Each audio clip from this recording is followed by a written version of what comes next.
Կենդանիների էվոլյուցիայի վաղ պատմական զարգացման ընթացքում միաբջիջներից զարգացել են, առաջացել են բազմաբջիջները։ Այդ օրգանիզմներում առաջացան բազմաթիվ բջիջներ, որոնք ունեին տարբեր կառուցվածք, տարբեր գործառույթներ, դրանք ստեղծեցին բջջային պոպուլյացիաներ, որոնք ապահովում էին օրգանիզմի ցիտոգենետիկական հոմեոստազը, այսինքն ամբողջականությունը։ Սակայն այդ ողջ ընթացքում անհրաժեշտ էր օրգանիզմներին պաշտպանել արտաքին միջավայրից, տարբեր էակներից, տարբեր գործոններից, որոնք կարող էին մուտք գործել օրգանիզմներ եւ բնականաբար խախտել այդ ցիտոգենետիկական ամբողջությունը։ Բացի դրանից անհրաժեշտ էր ազատվել արդեն ներթափանցած տարբեր գործոններից, ինչպես նաև իրենց գործառույթը իրականացրած բջիջներից։ Եվ սա դեռ ամենը չէր, կար մի այլ վտանգ ևս, բազմաբջջայնության արդյունքում բնականաբար ավելացան մուտացիաները, քանի որ որքան բազմաբջիջ է օրգանիզմը, դա նշանակում է, որ այդքան տարբեր կառուցվածք եւ տարբեր բազմացման ակտիվություն ունեցող բջիջներ կային եւ դրանք բազմանում են։ Հաշված է, որ յուրաքանչյուր մոտավոր 10 միլիոն բջիջներից մեկը ենթարկվում էր մուտացիայի։ Իսկ հայտնի է, որ մուտացիայի ենթարկված բջիջը դա արդեն օտարածին է, քանի որ կրում է օտար գենետիկական տեղեկատվություն, հետևաբար անհրաժեշտ էր նաև սեփական ձևափոխված բջիջներից եւս ազատվել։ Ահա այդ իսկ պատճառով այս պատմական երկարատև էվոլյուցիայի ընթացքում անհրաժեշտ էր, որպեսզի առաջանային այնպիսի մեխանիզմներ, որոնք ապահովեին օտարածին նյութերից, օտարածին գործոններից օրգանիզմի պաշտպանությունը։ Եթե դրանք չծագեին էվոլյուցիայի ընթացքում, ապա էվոլյուցիան կանգ կառներ շատ վաղ փուլերում եւ անհնարին կլիներ հետագա ամբողջ կյանքի զարգացումը այնպիսին, ինչպես մենք ունենք։ Այդ իսկ պատճառով ձևավորվեց իմունային համակարգը, ձևավորվեց իմունիտետը։ Ինչ է իմունիտետը։ Իմունիտետը դա արտաքին վարակներից, արտաքին գործոններից օրգանիզմի պաշտպանական հատկությունն է, որ ուղղված է նրա ամբողջականությունը պահպանելուն։ Ժամանակակից տեսակետից տարբերում ենք իմունիտետի երկու տեսակ, դրանք են առաջինը բնածին կամ բնական իմունիտետ եւ երկրորդը ադապտիվ ձեռքբերովի իմունիտետ։ Որն է դրանց տարբերությունները։ Բնական իմունիտետը դա բնականաբար ծագել է ավելի վաղ էվոլյուցիոն փուլերում, այն ունի մենահատկություն, այն ավելի արագ է եւ այն ուղղված է օրգանիզմին պաշտպանելու տարբեր նորից օտարածին նյութերից։ Ի տարբերություն բնածին կամ բնական իմունիտետի, ադապտիվ իմունիտետը կամ ձեռքբերովի իմունիտետը իրականանում է պարտադիր լիմֆոցիտների մասնակցությամբ։ Նույնիսկ պետք է ասեմ, որ ժամանակակից պատկերացմամբ, իմունոլոգիական պատկերացմամբ իմունիտետ է համարվում այն գործընթացը, որը պարտադիր իրականացվում է լիմֆոցիտների մասնակցությամբ։ Որոնք են ադապտիվ ձեռքբերովի իմունիտետի առանձնահատկությունները։ Առաջինը սեփականը օտարից զանազանելու հատկությունը, երկրորդը իմունային ռեակցիա առաջ բերելու հատկությունը, հիշելու հատկությունը եւ հետագայում ուրեմն իմունային պատասխանի ընթացքում, այդ հիշելու ընթացքում պաշտպանելու օրգանիզմին, որպեսզի նոր վարակներից այլևս խուսափենք։ Բնածին իմունիտետի գործոնները ընդունված է տարբերակել 4 բնածին իմունիտետի գործոններ, դրանք են առաջինը կազմախոսական կամ անատոմիական, սրանք այն ֆիզիկական արգելքներն են, որոնք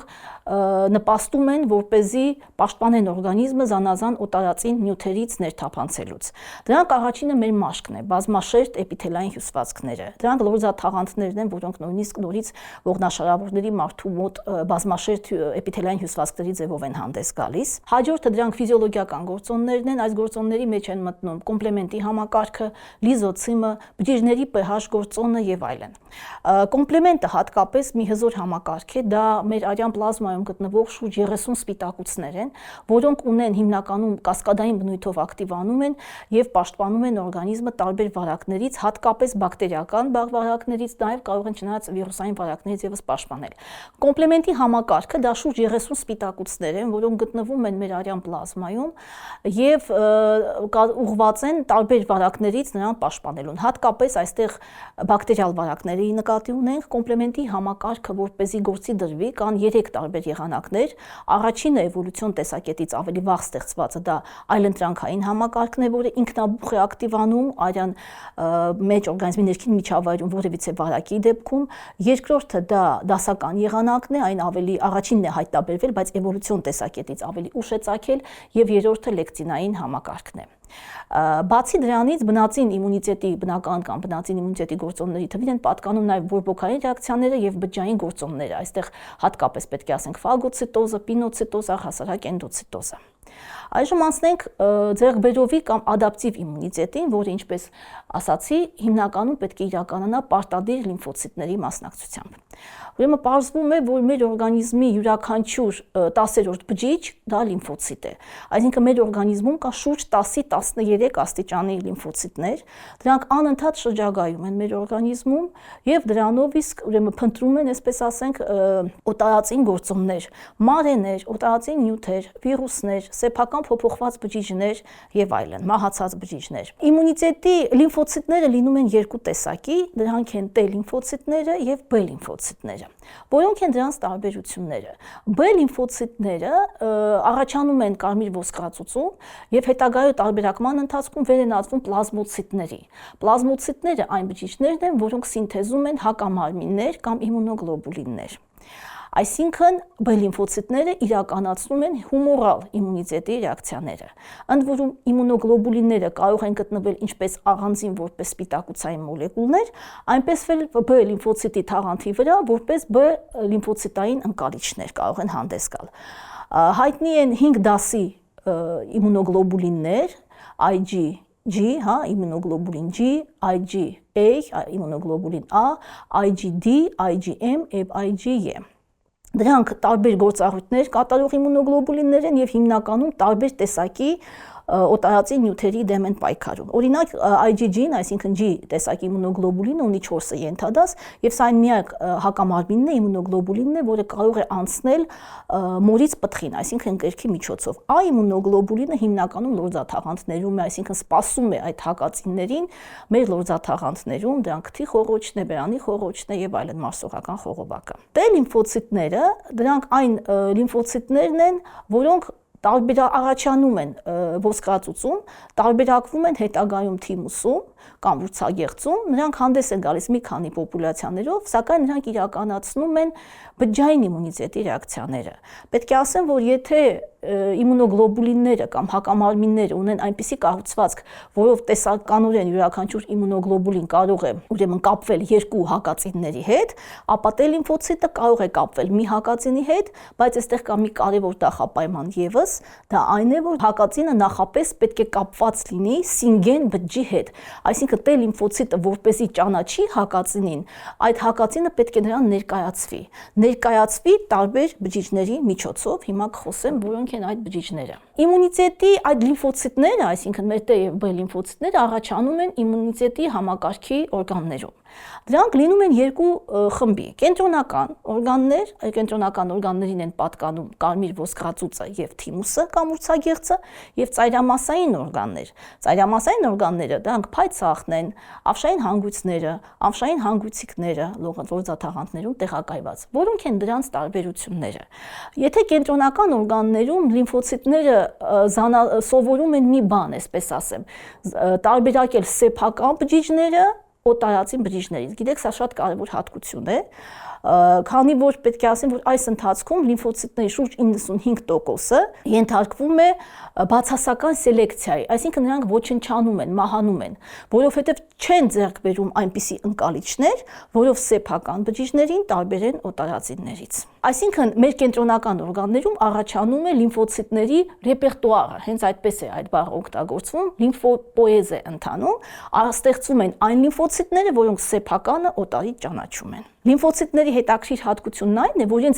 նրանք էֆեկտոր բջիջների, այսինքն տարբերակման վերջնական բջիջների չեն վերածվում, մինչև չհանդիպեն հակածինների։ Այ հակածիններից հանդիպելուց հետո ընթանում է նրանց հետ հակածնային տարբերակումը, ինչ է սա նշանակում, սա նշանակում է, որ գնում է իմունագենեզը։ Սա մենահատուկ հատկություն է, այսինքն լիմֆոցիտը եւ հակածինը կապվում են միմյանց հետ։ Պետք է ասեմ, որ ցանկացած կենսաբանական ճանաչողության հիմքում ընկած է թույլ կապերի առաջացումը, ոչ կովալենտ, վանդերվալսյան, հիդրոֆոբ, ջրածնային կապեր, որոնք որ բազմաթիվ անգամ կրկնվելով ապահովում են այդ կենսաբանական ճանաչումը։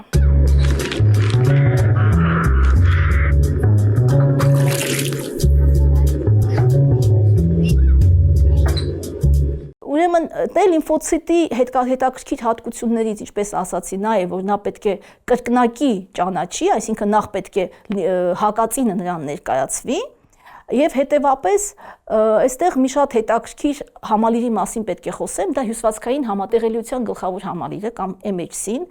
մոտ 50 գեն է, որոնք գտնվում են մարդու 6-րդ քրոմոսոմի կարճ թևում եւ ապահովում են MHC-ի 3 դասի մոլեկուլների սինթեզը։ MHC-ի առաջին դաս, երկրորդ դաս եւ երրորդ դաս։ Այս գեները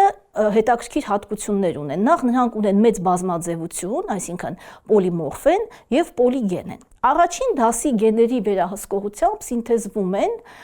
այնպիսի սպիտակուցներ, որոնք հանդես են գալիս մեր բջիջների անձնագիրը։ Այսինքն մեր բջիջների մարկերներն են։ Տեսեք, մեր օրգանիզմում կան բազմաթիվ բջիջներ եւ մեր օրինակ լյարդի բջիջը չի ճանաչում, արդյոք փայծախի բջիջը այս նույն օրգանիզմի բջիջն է, թե դրանք տարբեր բջիջներ են։ Ահա միակ բջիջները, որոնք ճանաչում են, դա ճանաչում են T լիմֆոցիտները։ Ինչպես են ճանաչում։ Մեր օրգանիզմի բոլոր բջիջները ունեն MHC-ի առաջին դասի մոլեկուլներ իրենց բջջաթաղանթի վրա։ Հետևաբար ըստ երևույթին T լիմֆոցիտին բնությունը ստեղծել է, որպեսզի նա ոչ թե ճանաչի դրսից ներմուծված հակածիններին, այլ ճանաչի սեփական փոփոխված բջիջներին, մուտացիայի ենթարկված բջիջներին, վիրուսով վարակված բջիջներին, որովհետև դրանք օտարածին են եւ կրում են օտարածին գենետիկական տեղեկատվություն։ Եվ երրորդ դեպքը հավանաբար բնական ընտրությունը չէր մտածել դրա մասին, դա փոխպատվաստված բջիջներն են։ Ցավոք սրտի փոխպատվաստված բջիջների դեմ եւս T լիմֆոցիտը սկսում է պայքարել, որովհետեւ ճանաչում է նրան որպես օտարածին բջիջներ։ Եվ այստեղ մենք ունենք MHC-ի առաջին դասի մոլեկուլները հանդես են գալիս 3 ուրեմն խմբերով։ Ուրեմն կա AGLA A, AGLA-B, AGLA-C։ Ուրեմն լեյկոցիտների հակածիններ, բնականաբար հակածինը, եթե ինքը հայտնվում է ուրիշ բջջում, քանի որ հակամարմինների միջոցով են հայտնաբերվում։ AGLA-A-ն ունի 60 ալել, AGLA-B-ն ունի 136 ալել, AGLA-C-ն ունի 36 ալել։ Պատկերացնեք, այսինքն, որպեսզի այս երկիր մոլորակի վրա երկու մարդ միմյանց հետ համատեղելի լինեն, պետք է ժառանգեն նույն գեները, այսինքն ենթադրենք ես ունեմ AGLA-A-ից այդ 60-ից առաջինն ու 5-րդը, B-ից 4-ն ու 136-րդը, C-ից 5-րդն ու 6-րդը։ Հա պատկերացրեք ինչքան անհավանական է, որ բոլոր այս 8 միլիարդ պոպուլյացիայում մեր երկիր մոլորակի գտնվի եւս մեկը, որն ունենա այս նույնը։ Ինչի համար է սա կարևոր, որովհետև սա է հենց ընկած փոխպատվաստման հիմքում։ Եվ մոտավոր հաշվարկները, որպեսզի իրականում գտնվի այդպիսի մարդ, 11 միլիարդից մեկը պատկերացրեք կարող է համապատասխանել, այսինքն այդպիսի քիչ հավանականություն կա։ Բայց պետք է ասեմ, որ ցավոք սրտի մեր իմունային համակարգը երբեմն նաև սխալվում է եւ ունենում ենք իմունիտետի համակարգի հետ կապված տարբեր ախտաբանական երևույթներ։ Դրանց թվին են պատկանում առաջինը ուզում եմ նշել օրինակ իմունային անբավարարությունները։ Դրանք լինում են առաջնային եւ երկրորդային, առաջնայինները բնածին են, այսինքն ժառանգական են։ Այս դեպքում պետք է ասեմ, որ նրանք այդքան էլ տարածված չեն եւ մոտավոր հաշվարկներով 100,000-ից միգուցե երբեմն ավելի քիչ թվից մի մեկն է ծնվում բնածին իմունային անբավարարությամբ, ինչու, որովհետեւ էվոլյուցիայի ընթացքում եթե դրանք պայմանավորված են եղել դոմինանտ ալելներով, ապա մանկական մահացությունը գիտենք շատ ուրեմն տարածված է եղել եւ այսինքն այդ ալելները, այդ գեները բնական ընտրության կողմից չեն ընտրվել եւ հետեւապես առաջնային իմունային անբավարարությունները հիմնականում կապված են կամ ռեցեսիվ բնույթի են կամ շղթայակացված են X քրոմոսոմին։ Հաջորդը դրանք աուտոիմունային հիվանդություններն են։ Աուտոիմունիտետ է կոչվում այն երևույթը, երբ օրգանիզմի բջիջները, այս ինչպես ասացի, չեն ճանաչում սեփական բջիջներին եւ լիմֆոցիտները, CD8T կիլեր լիմֆոցիտները սկսում են պայքարել սեփական բջիջների դեմ եւ տարածված շատ աուտոիմունային հիվանդություններ կան, դրանց թվին են պատկանում օրինակ ծրված սկլերոզը, կարմիր գայլախտը, շատ տարածված շաքարային դիաբետը, թե առաջին տիպի կարող է լինել, թե երկրորդ տիպի, եւ վերջապես երրորդ նորից կապված ախտաբանական, ուրեմն երրորդ իմունային համակարգի այս սխալների թվին են պատկանում նաեւ ալերգիկ ռեակցիաները, գերզգայունության ռեակցիաները, որոնք հիմնականում 4 տիպի են, առաջին 3-ը համարվում են արագացված տիպի եւ վերջինը համարվում է դանդաղեցված տիպի։ Յուրաքանչյուր մարդու կյանքի ընթացքում նրա օրգանիզմում սինթեզվում են միլիոնավոր տեսակի հակամարմիններ։ Քանի որ ես ասացի, որ հակամարմինները սպիտակուցներ են, հնարավոր չէ ոչ մի գենոմ, հնարավոր չէ որ պարունակեր այնքան գեներ, որոնք ապահովեին այդ միլիոնավոր տեսակի սպիտակուցների սինթեզը։ Մենք մեր ծնող ծնողներից ժառանգում ենք ընդամենը 120 կառուցվածքային գեներ, որոնց վերախմբավորման արդյունքում յուրաքանչյուր մարդու օրգանիզմում սինթեզվում են տարբեր տեսակի հակամարմիններ։ Այս երևույթը կոչվում է գեների սոմատիկ ռեկոմբինացիա, սա եւս համարվում է իմունոլոգիական ամենակարևոր բացահայտումներից մեկը։ Գեների սոմատիկ ռեկոմբինացիան բնորոշ է միայն երկու բջիջների մեր օրգանիզմներում, դա B լիմֆոցիտներն են եւ T լիմֆոցիտները։ Եվ ամփոփելով ուզում եմ ասել, որ մոտավոր հակամարմինների մակարդակով մեր օրգանիզմը պատրաստ է ընդունելու, այսպես ասեմ, մոտ 10-6-ից 18 աստիճան տեսակի հակածիններ, եւ մոտավոր այդքան էլ կարող են ճանաչել հակածիններ T լիմֆոցիտները։ Ինչ են հակածինները։ Հակածին բառը առաջացել է antigen, անտիգեն, այսինքն antibody generator, այսինքն հակամարմին հրահրող։ Սկզբում հակածիններ են անվանել են այն նյութերին, որոնք օրգանիզմում հայտնվելու դեպքում առաջ են բերում հակամարմինների սինթեզ։ Այսինքն միայն հումորալ իմունիտետն է ստացվում։ Եթե ամփոփենք, կարող ենք ասել, որ հակածինները այն նյութերն են, որոնք օրգանիզմի ներքին միջավայրում հայտնվելիս առաջ են բերում իմունային պատասխան, այսինքն T, B լիմֆոցիտների միջոցով իրականացվող իմունային ռեակցիաներ։ Խոսելով իմունիտետի մասին, ադապտիվ ձեռքբերող իմունիտետի մասին, պետք է ամփոփենք, որ այսպիսով մենք ունենք երկու տեսակի լիմֆոցիտներ, B լիմֆոցիտներ եւ T լիմֆոցիտներ, որոնք ապահովում են մեր իմունիտետը եւ կարգավորում են բոլոր գործընթացները, ապահովում են մեր օրգանիզմի ցիտոգենետիկական գործընթացը։